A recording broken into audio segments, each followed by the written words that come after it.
Құрметті елорда тұрғындары, кезектен тыс президент сайлауы қарсаңында өз сайлау учаскелеріңіз туралы мәліметтерді Астана әкімдігінің e-astana.kz электрондық қызметтер веб-порталындағы сайлау учаскесін табу бөлімінен таба аласыздар.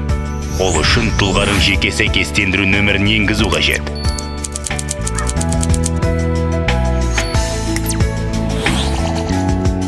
Сонымен қатар өз сайлау учаскеңіздің орналасқан жері туралы ақпаратты astana.gov.kz веб-порталындағы ақпараттар бюросы бөлімінен алуға болады.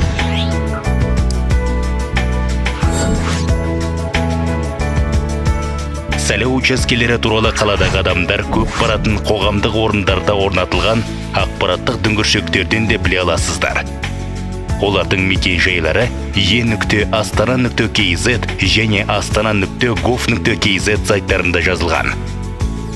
Сондай-ақ өз сайлау учаскелеріңіз туралы мағлұматтарды 556655 нөмірі арқылы Астана қаласы әкімдігінің байланыс орталығына хабарласып білуге болады.